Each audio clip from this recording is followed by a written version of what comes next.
Fala rapaziada, beleza? Aqui é o André do blog Cinema Sombras Elétricas e deste canal aqui youtubiano. Estamos mais uma vez neste programa Livros de Cinema, nosso segundo episódio, para trazer para vocês mais um livrinho muito legal sobre a sétima arte. Bom, hoje tenho aqui, olha só, Cinefilia, de Antoine de Baek, um dos livros mais legais sobre cinema publicados nos últimos 10, 15, 20 anos. Enfim, este livro mudou minha vida, sem exagero em afirmar. Muito bem. Quem é Antoine de Baek? Ele é um crítico de cinema francês. Ele trabalhou na Carrière du Cinéma, a gloriosa Carrière du Cinéma. Chegou a ser editor da Carrière e é autor de algumas obras, dentre as quais esta aqui. Qual que é a proposta deste livro? Este livro ele traz um histórico da geração de críticos de cinema na França entre os anos 40 e 60. Aquela mesma geração revolucionária que mudou para sempre a apreciação da sétima arte, que criou o conceito que hoje, até hoje, a gente segue com paixão, o conceito de cinefilia, determinou os rumos da crítica cinematográfica e até mesmo os rumos da produção de cinema. Essa geração que criou o que a gente, conforme falamos semana passada no episódio sobre o livro Hitchcock, Truffaut Entrevistas, esses jovens críticos, dentre eles o François Truffaut, que criaram a famosa política dos autores, quer dizer, um novo modo de ver e apreciar cinema a partir do trabalho do diretor, né? Enxergar o diretor como o grande criador, o autor de uma obra cinematográfica, assim como o escritor é o autor de uma obra literária. O Antoine de Baek vai contar a história, né? Quem é essa galera, de onde eles vieram, quais eram as propostas e o principal, né, o como que eles revolucionaram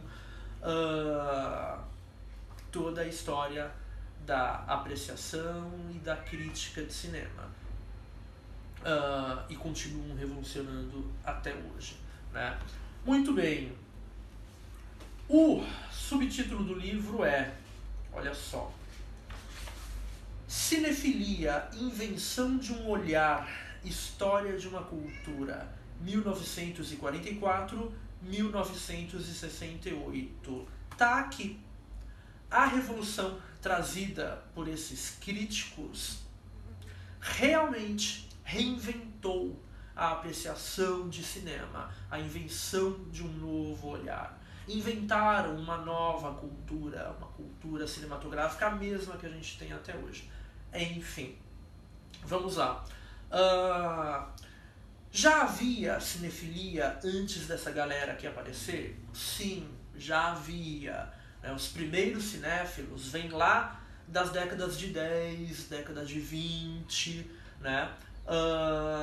Os primeiros caras que começaram a enxergar o cinema como arte, como uma forma de arte. Aliás, eles é que inventaram esse termo, a sétima arte, né? Louis Deluc, né? O Abel Gance, os próprios soviéticos, né? O Eisenstein, enfim, os vanguardistas, tá? O Ricciotto Canudo também. Então os primeiros críticos de cinema, os primeiros teóricos de cinema, ainda ligados às vanguardas, né, aos movimentos vanguardistas no começo do século XX, cubismo, expressionismo, dadaísmo, surrealismo, esses caras criaram a primeira cinefilia, né? Criaram as primeiras revistas de cinema, criaram os primeiros cineclubes, criaram os primeiros debates, tá?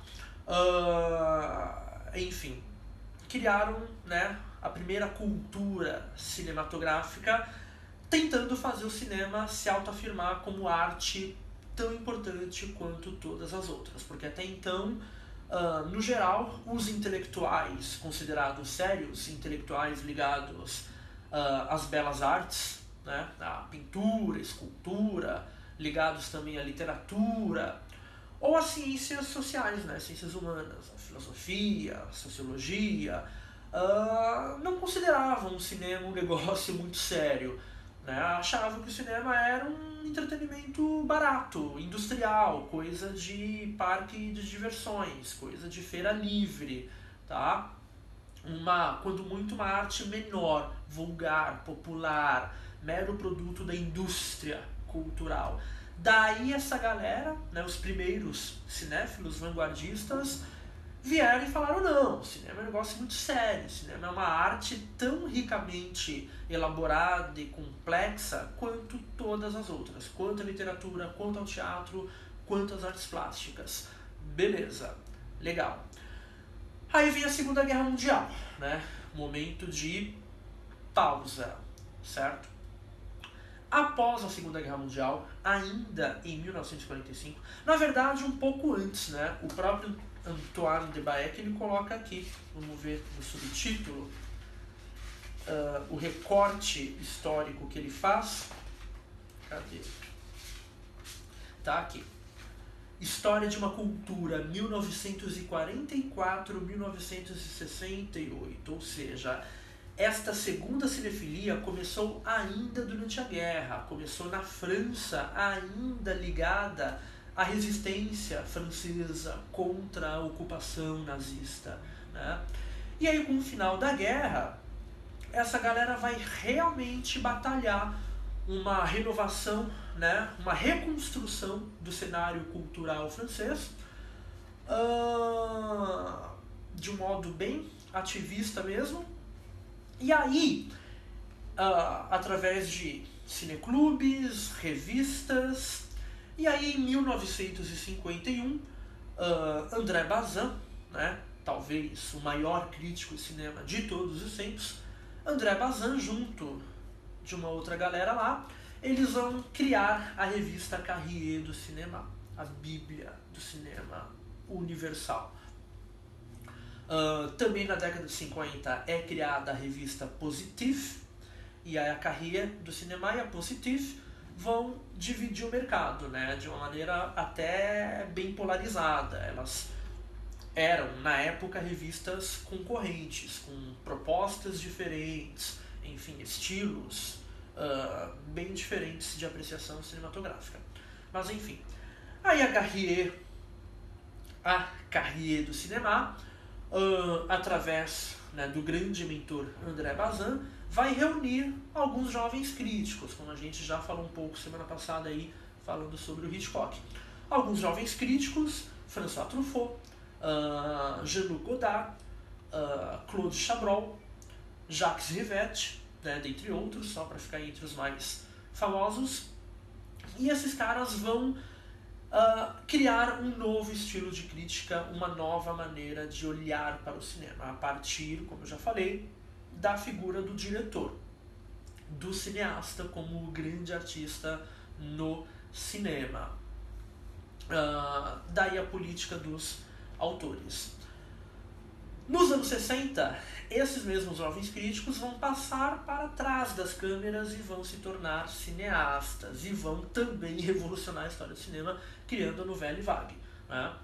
Enfim, e basicamente é essa a história. Agora, quais são as linhas mestras dessa nova cinefilia, né? Quais são os eixos, né? Como que se caracteriza esse novo olhar? Isso é muito interessante porque são coisas que até hoje a gente toma como consenso, né, nos meios cinéfilos, né? Muitos cinéfilos de hoje em dia seguem ainda esses mesmos princípios aqui sem se dar conta, sem perceber, né? Daí muito legal o esclarecimento que este livro traz, né? A gente lê se identificando muito mesmo, assim, com grande emoção, né? Quase lágrimas assim nos olhos de ver a nossa vida cinéfila aqui, tá? Enfim, essa cinefilia, ela se caracteriza por alguns pontos. Eu selecionei aqui alguns trechos do livro, vou ler para vocês. Olha só. Primeiramente, ainda no prefácio, tá, do livro, escrito por Matheus Araújo Silva, tá aqui.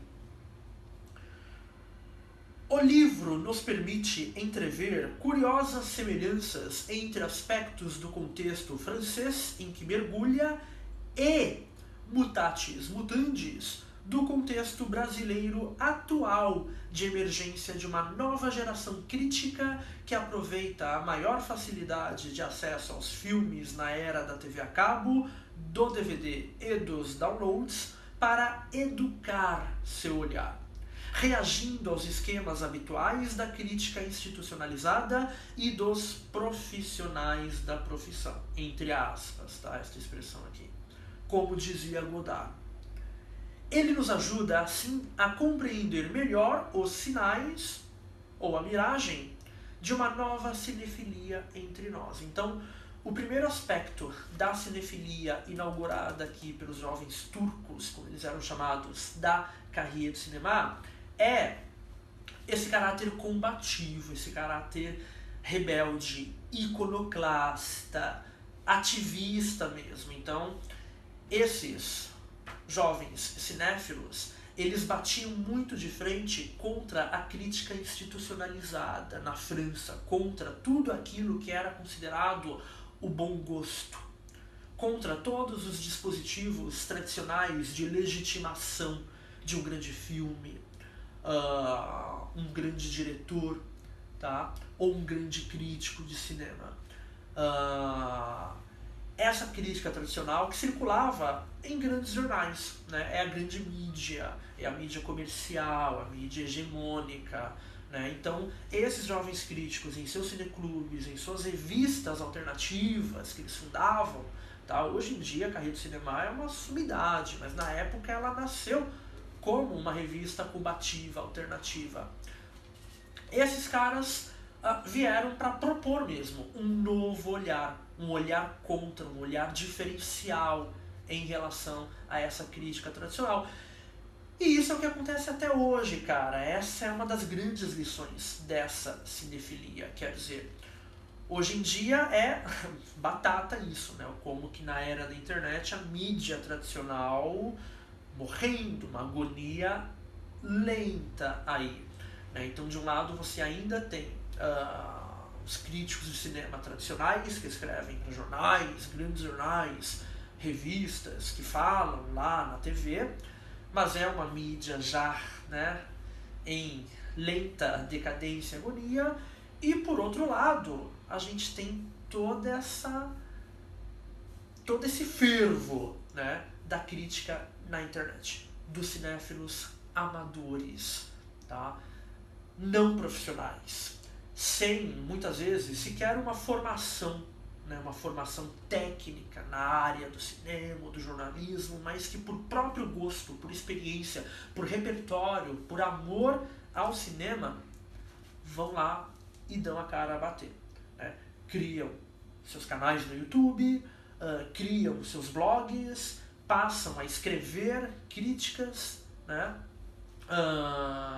Estão lá nas redes sociais, estão lá no Facebook, estão lá no Twitter, estão lá no Letterboxd, certo? E muitas vezes, vou falar para vocês isso, essa crítica amadora, essa crítica da era do download é melhor, é mais competente do que a crítica tradicional, tá? Quantos textos de filmes que você não encontra, que eu já não encontrei em blogs, muito melhores do que a crítica tradicional, tá? Claro, tem muita coisa ruim também, mas essa liberdade, tá, de mídias, esse medialivrismo, né, é isso, mídias alternativas, independentes e uma galera ativista que faz por paixão, que faz por engajamento, tá? É isso. Essa é a grande lição dos cinéfilos franceses da geração dos jovens turcos, que a gente, guardadas as devidas diferenças, né, ainda mantém essa chama muito viva na era da internet, tá? Que mais? Bom, seguinte.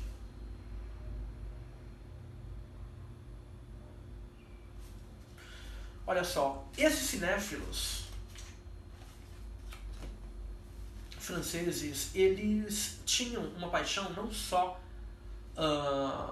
pelo cinema, quer dizer, não só em assistir a filmes, mas também em ler sobre cinema, em ler outros críticos, revistas, livros sobre cinema. Essa dimensão da literatura cinematográfica é um componente fundamental da cinefilia. Daí também a proposta, né, nossa aqui deste canal, deste programa, Livros de Cinema, tentar trazer de volta essa importância, tá, em ler sobre cinema, em escrever sobre cinema. E aqui, já na introdução escrita pelo próprio Antoine de Baec, ele diz pra gente: daí essa crença estranha, defasada, instilada pelo papel impresso, em que a escrita crítica, essa ponta do iceberg da cinefilia, olha só, ponta do iceberg da cinefilia, a escrita de cinema, a crítica de cinema, foi um ato criativo de substituição provavelmente tão importante quanto os próprios filmes. Para mim, o prazer do leitor acompanhou o do espectador. Vou repetir isso. O prazer do leitor acompanhou o do espectador.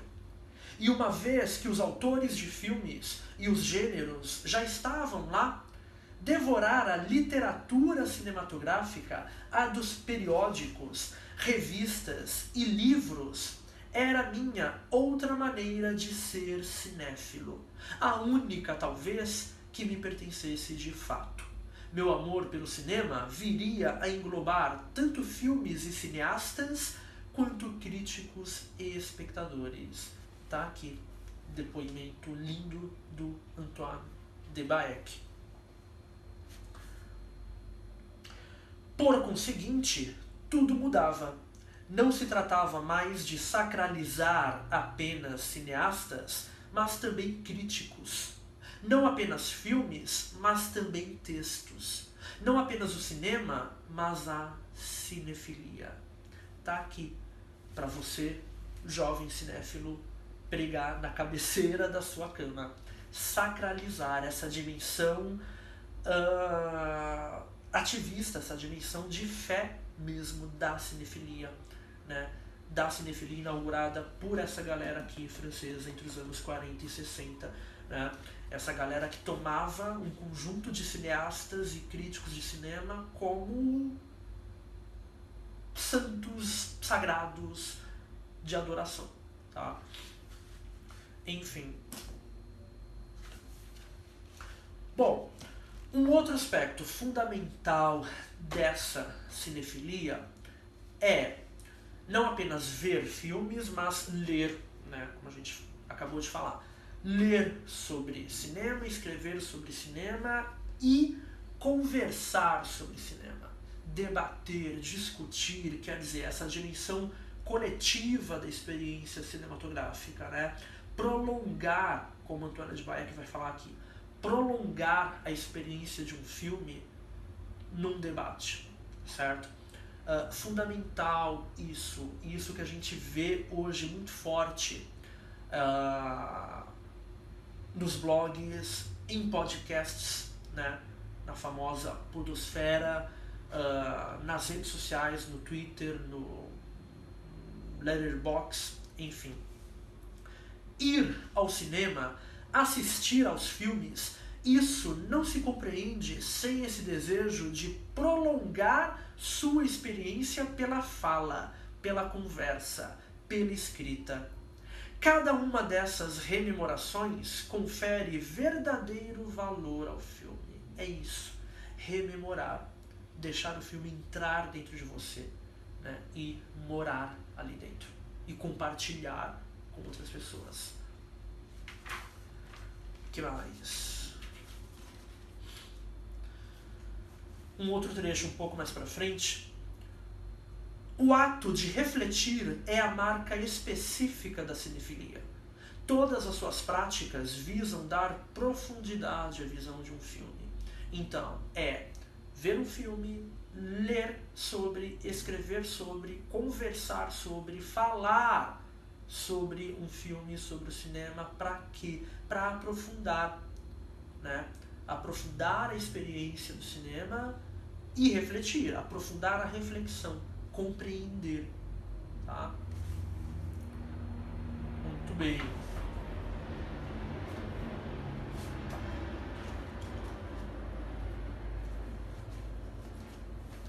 Daí, esse caráter combativo, esse caráter ativista da cinefilia, né? A ação, ela vai provocar debates acalorados muitas vezes, né? Vão surgir polarizações. Daí, por exemplo, como eu falei, a Carrière du Cinéma e a Positif, né? Cada uma com seu conjunto de cineastas prediletos, cada uma com seus estilos, escolas de cinema favoritas, enfim. O Antoine de Baek fala pra gente: a cinefilia confere uma coerência à noção de autor-cineasta, falando aqui da política dos autores. Faz dela sua luta, adquirindo com isso uma força quase dogmática e militante. Trata-se de escolher autores, depois defendê-los, custe o que custar. É o que François Truffaut, ao longo de uma série de textos fundadores datados de 1954 e 1955, chamou de política dos autores. Cara, é o que a gente vê até hoje. Basta abrir o Twitter, né?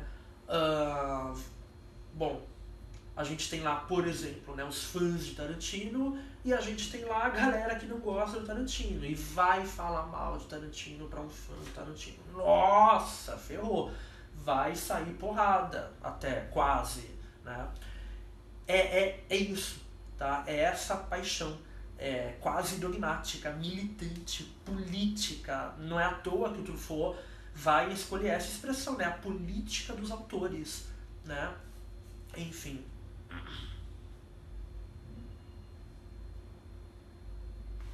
Muito bem.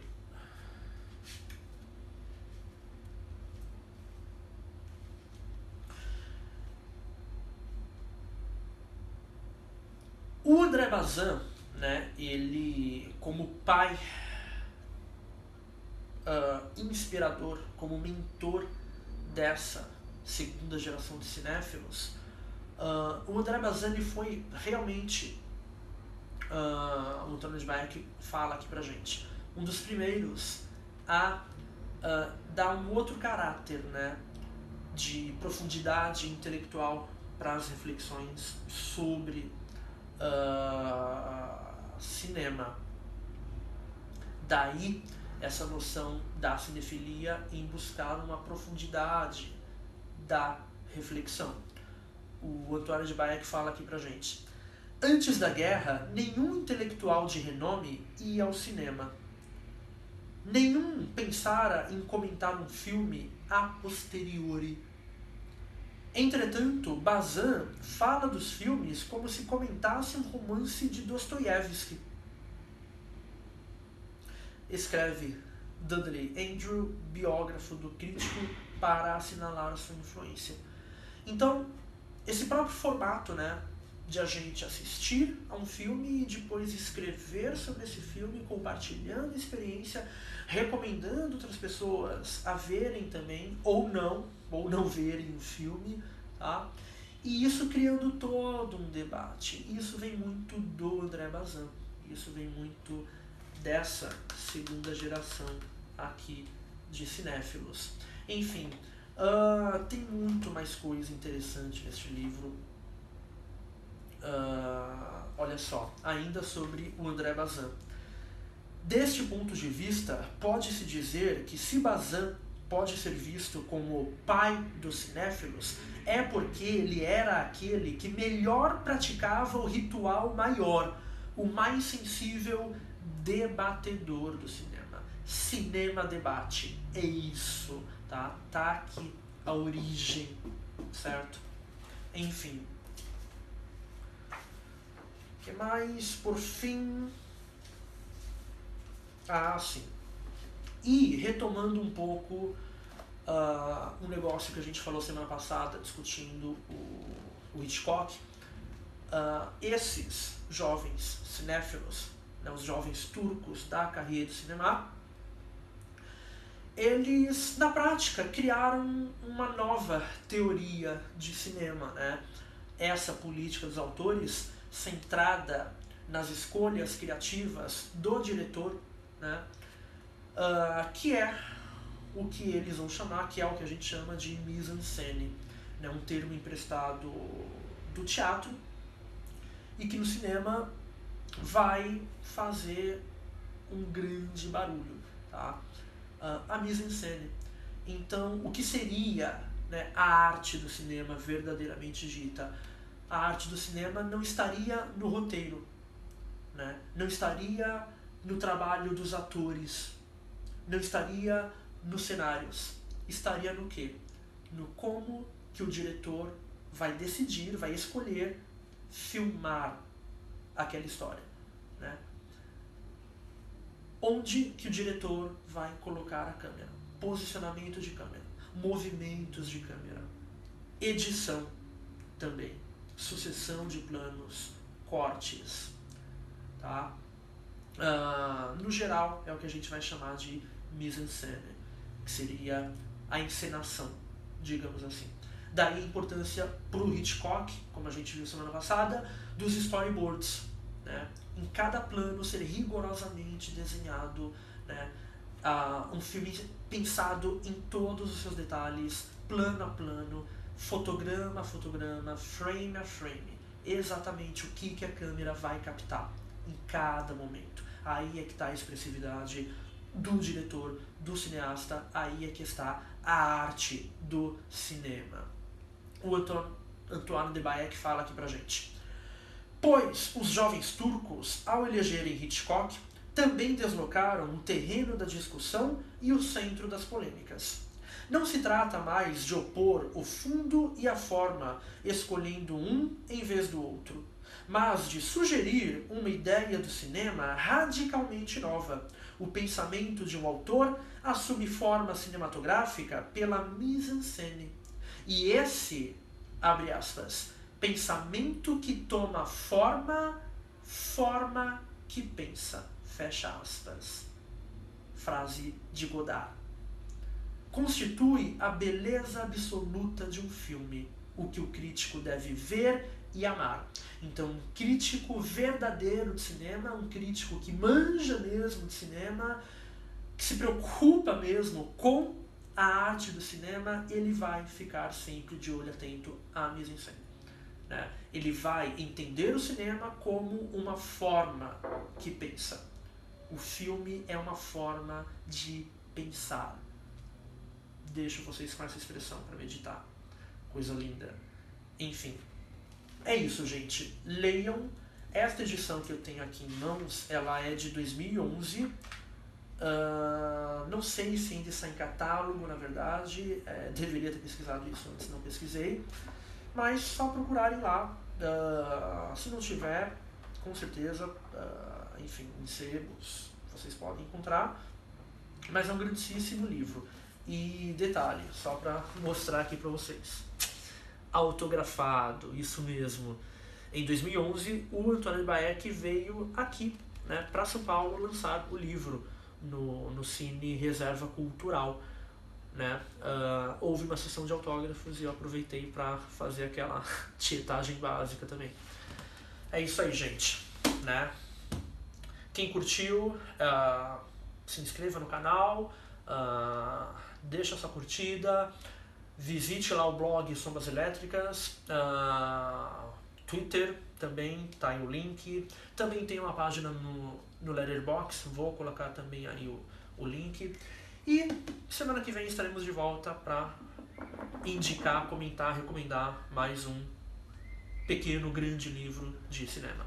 Valeu, galera!